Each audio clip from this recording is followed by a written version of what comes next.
तो यार आप भी अगर वो स्टूडेंट हो जो कम समय में ज्यादा सीखना चाहते हो, समय काफी कम है, सीखना काफी ज्यादा है, तो आपके लिए लेकर आया हूं मैं क्लास 8 का चैप्टर फोर्स एंड प्रेशर, जिसको हमने कवर किया है सिर्फ 18 मिनट में। जल्द से जल्द जाएं और वीडियो को जरूर देखें और जरूर बताना वीडियो आपको कैसी लगी। तो स्टूडेंट चलते हैं आज के इस प्यारे से चैप्टर की ओर जिसका नाम है फोर्स एंड प्रेशर।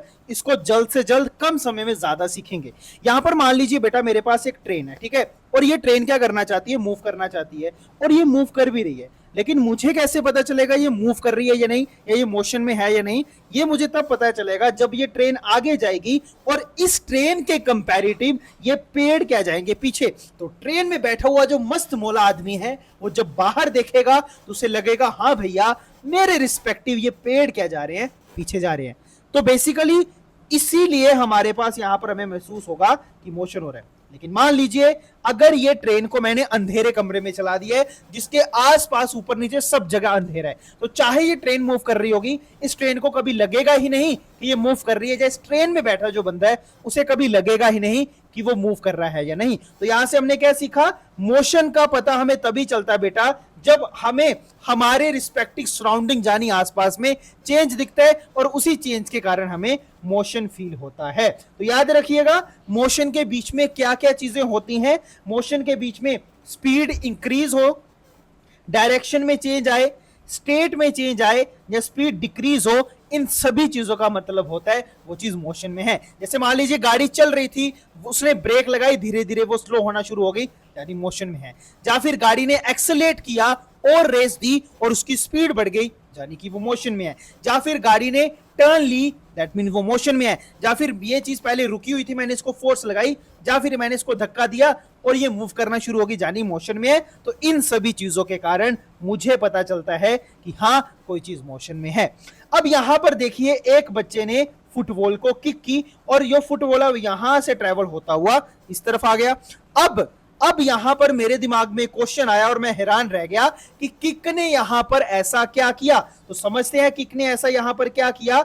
यहां पर किक ने क्या किया, उसकी डायरेक्शन में क्या कर दिया, चेंज। लेकिन एक मिनट, यहां तो मोशन हो रहा है। अब मुझे यहां पर क्या समझ आया कि इस बच्चे ने इस फुटबॉल को किक किया है और इस किक के कारण ये फुटबॉल कुछ ऐसा मोशन कर रहा है और टर्न कर रहा है, बेसिकली अपनी डायरेक्शन में चेंज कर रहा है। पहले ये इस तरफ जाना चाहता था, अब ये इस तरफ चला गया। तो यहां पर मुझे पता चला कि इसके बीच में मोशन हो रहा है। लेकिन ये मोशन कैसे हुआ, क्योंकि मुझे अब समझ आई कि यहां पर क्या लगी, फोर्स लगी।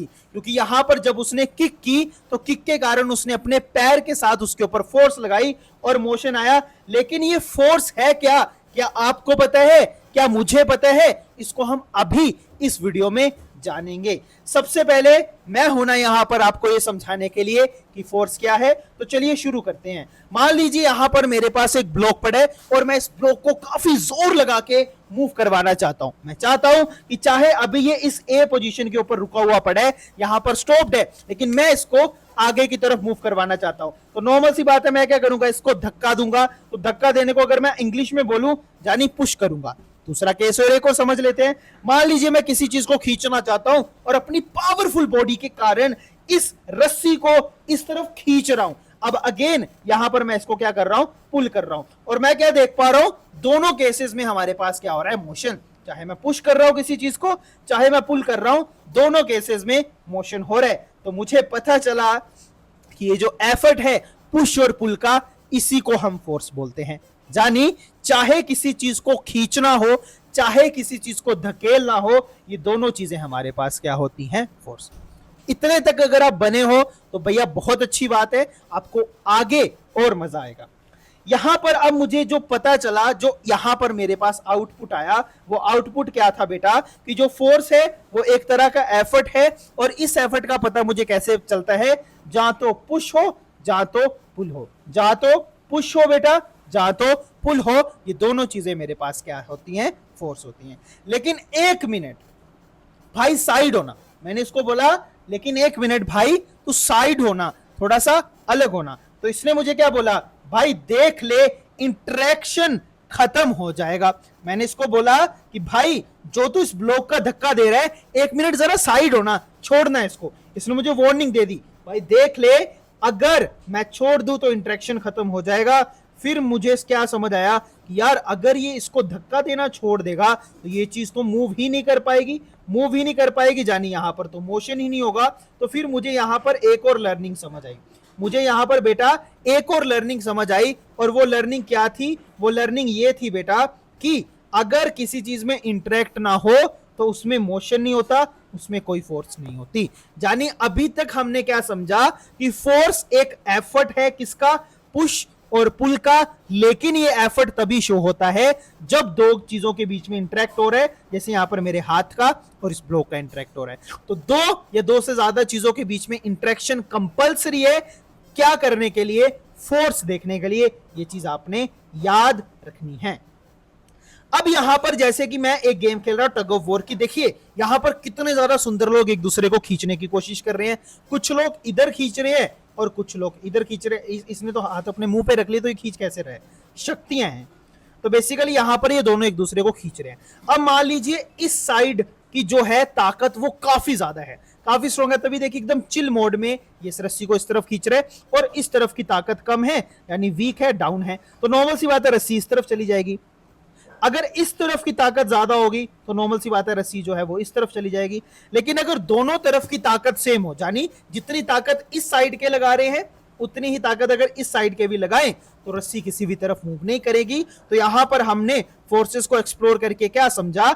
अगर दोनों तरफ की फोर्स का मैग्नीट्यूड यानी उसकी न्यूमेरिकल वैल्यू यानी उसका अमाउंट अगर सेम है तो कोई भी चीज किसी भी तरफ मूव नहीं करेगी। यानी यहां से मैं क्या समझ गया? मैग्नीट्यूड और डायरेक्शन का कॉन्सेप्ट, जाने की फोर्स उसी डायरेक्शन में जाएगी जिस तरफ उसका अमाउंट क्या होगा सबसे ज्यादा, और उसका इफेक्ट मुझे उसी डायरेक्शन में महसूस होगा जिस तरफ उसका इफेक्ट सबसे ज्यादा होगा। जबकि यहां पर तो दोनों डायरेक्शन में फोर्स लग रही थी, लेकिन जिस तरफ का इफेक्ट मुझे ज्यादा दिखा मुझे मूवमेंट उसी तरफ दिखी और मैंने बोला कि डायरेक्शन उसी तरफ है। तो मैग्नीट्यूड का मतलब है कितनी फोर्स है और डायरेक्शन का मतलब वो किस तरफ है। जैसे 10 न्यूटन फोर्स टुवर्ड्स ईस्ट, इसका क्या मतलब है?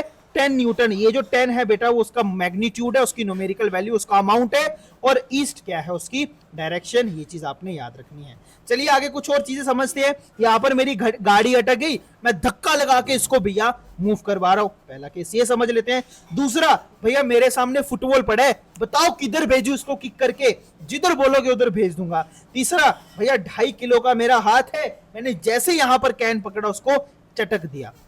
और चौथा, यहां पर मैंने क्या किया कि स्प्रिंग को बोला भैया तू मेरी ताकत से बच पाएगा, मैंने उसको दबाव दे दिया, उसको कंप्रेस कर दिया।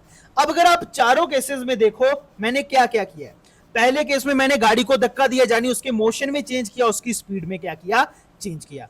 दूसरे केस में मैंने फुटबॉल को किक की और फुटबॉल की डायरेक्शन में क्या किया? चेंज किया। तीसरे केस में मैंने क्या किया? उसको दबाकर उसकी शेप में क्या किया? चेंज किया। और चौथे केस में मैंने उसको छोटा करके उसके साइज में क्या कर दिया? चेंज। तो यहां से मुझे क्या समझ आया? अब समझ आया ये फोर्स भी कमाल की चीज है। कैसे ये फोर्स कमाल की चीज है बेटा? क्योंकि फोर्स क्या क्या कर सकती है?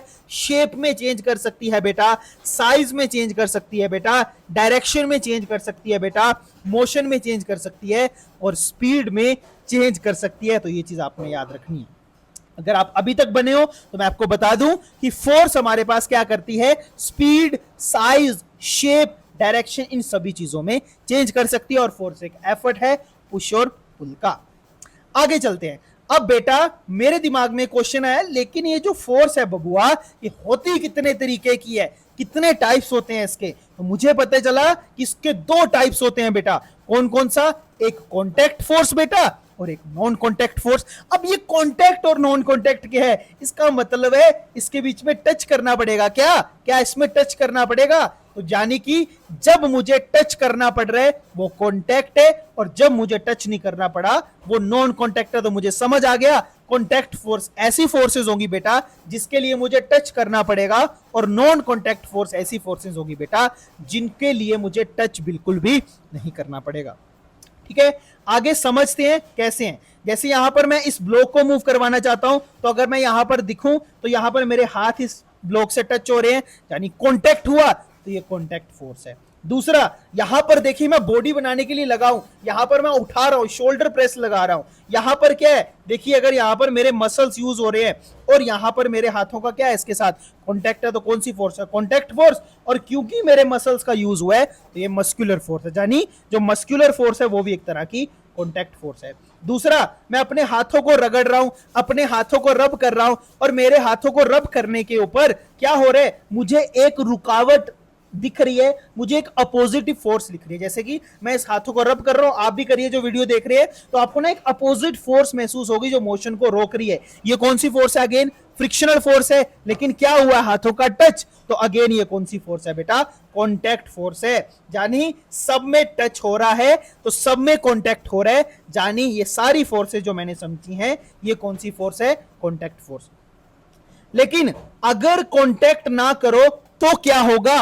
अब मुझे ये सोच के चिंता हो पड़ी कि बेटा अगर मैं कॉन्टैक्ट ना करूं तो क्या होगा? तो बेटा तब कुछ नहीं होगा, तब हमारे पास नॉन कॉन्टैक्ट फोर्स आ जाएगी। ऐसे कई बार आपने देखा होगा जब आप अपने हेयर्स के साथ बैलून को रब करते हो, आपके हेयर्स उस तरफ चिपकना शुरू हो जाते हैं। ये चीज आपने देखी होगी बेटा किसके साथ? स्केल और पेपर के साथ भी देखी होगी। तो बेटा ये इलेक्ट्रोस्टैटिक फोर्स है, जो दो वर्ड से मिलकर बनी है, इलेक्ट्रोस्टैटिक, जहां पर इलेक्ट्रो का मतलब है चार्जेस, स्टैटिक का मतलब है रेस्ट। यानी इस फोर्स में क्या होता है? चार्ज बन जाता है उन दो चीजों के ऊपर जिनके साथ आप फ्रिक्शन करते हो, और उनके बीच में अट्रैक्शन की फोर्स आपको महसूस होती है। अब आपका क्वेश्चन आएगा, सर यहां पर भी तो कॉन्टैक्ट हुआ है, जब उसको रब किया? नहीं बेटा, जब उसको रब किया तब वो फोर्स फ्रिक्शनल थी, लेकिन इलेक्ट्रोस्टैटिक फोर्स रब करने के बाद आती है, जब उनमें खिंचाव हमें दिखता है। ठीक है, ये इलेक्ट्रोस्टैटिक फोर्स के कुछ हमारे पास पॉइंट है। ये नॉन कॉन्टैक्ट फोर्स होती है, अट्रैक्टिव भी हो सकती है, रिपल्सिव भी हो सकती है।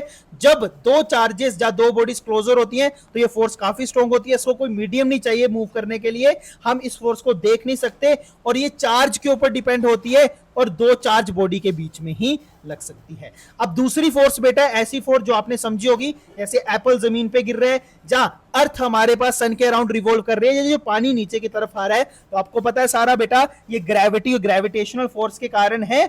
और अगर आप खुद देखो, क्या मुझे जब अर्थ के कारण मैं नीचे की तरफ गिरता हूं, क्या अर्थ के बीच में से कोई हाथ निकला मुझे पकड़ने के लिए? नहीं बेटा, उसमें कोई भी टच नहीं हुआ। तो अगेन ये कौन सी फोर्स है बेटा? नॉन कॉन्टैक्ट फोर्स है। जैसे दो मासेस के बीच में लग रही है, क्या अर्थ अपने में से हाथ निकाल के मार्स को अपनी तरफ खींच रहा है? नहीं, लेकिन स्टिल उनके बीच में ग्रेविटेशनल फोर्स लग रही है। तो ये फोर्स तो यहां पर लग रही है बेटा, लेकिन नॉन कॉन्टैक्ट फोर्स है।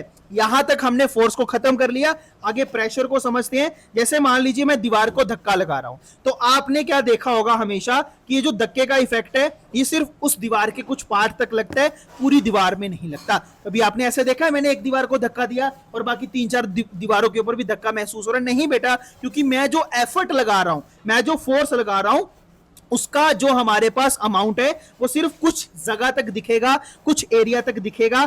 इसी चीज को हम क्या बोलते हैं बेटा? प्रेशर बोलते हैं। यानी जब मैं किसी चीज के ऊपर फोर्स लगाता हूं बेटा, तो उस फोर्स का जो हमारे पास इफेक्ट है, उस फोर्स का जो हमारे पास उसके ऊपर हमें नतीजा दिखाई देगा, वो सिर्फ कुछ जगह तक दिखाई देगा, कुछ एरिया तक दिखाई देगा। इसी को ही बेटा हम प्रेशर बोलते हैं। जैसे कि आपने कभी रॉकेट चला के देखा होगा, तो रॉकेट से क्या होता है बेटा? नीचे की तरफ आग लगती है और ऊपर की तरफ रॉकेट वो उतना ही स्पीड से जाता है। क्यों? क्योंकि बेटा नीचे की तरफ इस रॉकेट ने एफर्ट लगाया और रिएक्शन में हवा ने इसको एफर्ट ऊपर की तरफ दिया। लेकिन मैं आपसे पूछूं कि रॉकेट मान ली अगर इस जगह पे चला, तो क्या इतनी इतनी हवा में भी इसका इफेक्ट होगा? नहीं बेटा, इसका इफेक्ट कुछ एरिया पे होगा। इसी चीज को हम बोलते हैं बेटा प्रेशर।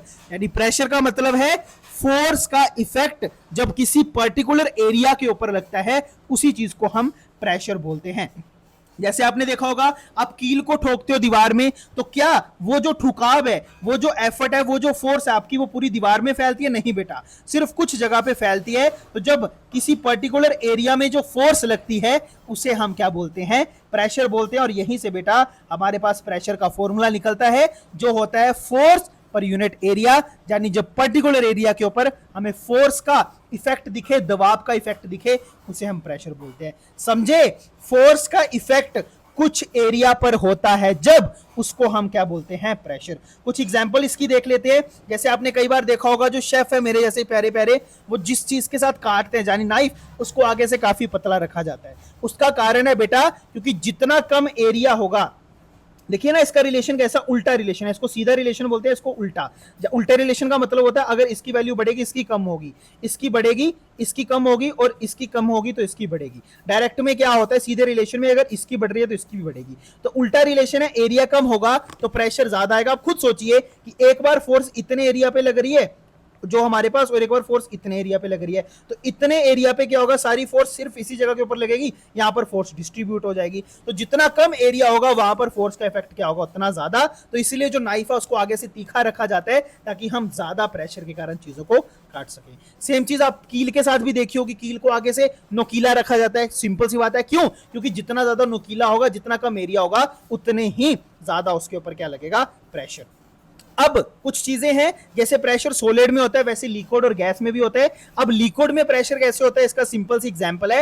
एक बोतल लीजिए, उस बोतल के बीच में छेद करिए, आप देखोगे जैसे उस बोतल को आप प्रेस करोगे तो काफी ज्यादा अमाउंट तेजी से पानी का बाहर निकलेगा। क्यों? क्योंकि यहां पर जो अंदर वाला पानी है उसने एक दूसरे के ऊपर क्या अप्लाई किया, प्रेशर। ये चीज हमें शो करती है कि पानी के बीच में भी प्रेशर लगता है। दूसरा, आपने देखा होगा जब आप प्लांट्स के ऊपर पानी को स्प्रे करते हो तो आगे से अगर आप पाइप को दबाओ, थोड़ा प्रेस करो, तो वहां पर पानी काफी स्पीड से आता है। क्यों? क्योंकि पीछे वाले जो पानी के पार्टिकल है वो आगे वाले पानी को क्या करते हैं, प्रेस करते हैं। तो ये चीज याद रखिएगा। तो यहां से हमें एक और चीज समझ आती है बेटा, जो पानी है यानी वाटर है वो इनकंप्रेसिबल है, उसको कंप्रेस नहीं कर सकते, इसीलिए उसके बीच में हमें क्या दिखाई देता है बेटा, प्रेशर दिखाई देता है। ये चीज याद रखनी है।